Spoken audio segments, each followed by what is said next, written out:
Good day, my name is Eric. I'm from Lintek Tracking Solutions. This is a quick demonstration to show you what the Lintek iSecure can do and why it can benefit a lot of cars, not just taxis, but a lot of cars out there which you want to record information from and record events. Now, as you can see, at the current moment, if you look at the GPS, you can see we're actually beside Airway Drive or on Airway Drive, and I'm basically just going to drive around so you can see exactly where I drive and get a clear picture of how clear this is and how much information you can get from this unit here. So if we drive out of the driveway, you'll see clearly where I am, which street to go to, and as I start driving, you'll see the car moving. Now, the information that you see on the top right corner with the software, which again is provided with the DVR system, is you'll see my speed, how fast I'm going. So you get a lot of details from this. There's a graph underneath the picture which actually shows G-force. So for example, if I suddenly brake here, because there's a car coming in front of me, you'll see the G-force graph go up, meaning there's a shock to the car is moving, there's a change in gravity. Now, as I drive down the road, you'll see clearly all the cars inside. Again, this is a wide-angle camera that we have installed in here, front and back. So this wide-angle showing the front, wide-angle showing the back. Everything you see in the back seat, again, you can see very clearly. Alright, so as we drive down the road, now you can see everything's nice and clear. This is daytime only. Of course, later on we'll be testing our night vision and, of course, simulate the customer coming in. You can see the customer coming in, and you can see that later on.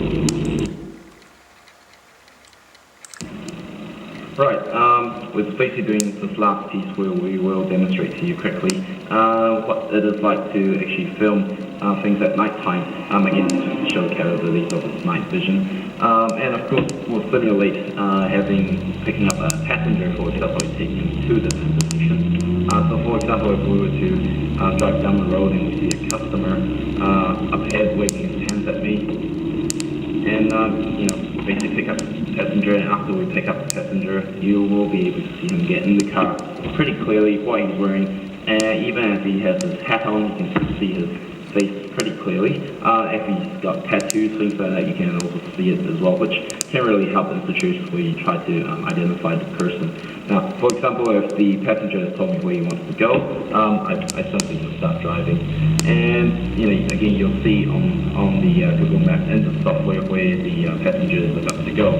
Now, of course, if there's anyone around at the time, you'll be able to see them as well. And so let's say if we start driving now, and again, just to let you see how clear it is, how much of the passenger you can see. If we go down the road again, you'll see which way we turn, and everything will be nice and clear. And for example, now if the customer decides to tell me to stop because obviously he wants to get off here and decides he wants to do something to me, again you'll see what he's trying to do to me, everything like that. And if he hurts me or whatever, and then runs out of the car, and again, you can actually see where he is running, as well as on the road. For example, at front is number 60. By the looks on the street, you'll be able to see which building he has ran into. Again, these are very, very good features of this camera. Now, to finish it off, this camera is only one of the solutions we have. We not only just record, we can also have a live tracking system in this car with a built-in SOS button planted anywhere in the car. Now, what this would do is, for example, if a passenger tries to take the taxi to kidnap him and tell him to keep driving to places where he is scared of, he could press the SOS button, which would actually send a signal back to either your main office or the police station, which then either the police or somebody at the main station will actually be able to provide the police with live information on where the car is, where therefore the police can actually go and track the car down. Now, this is only at a small cost and on top with the camera, so there's a lot of options, and it is only at a fraction of the cost of what, for example, Mr. Reddish said yesterday about how much it actually costs to put a security camera in. So this is the whole package, and it is very, very affordable. And it's new technology, and I'm more than happy to hear back from you if you have any more questions regarding this equipment.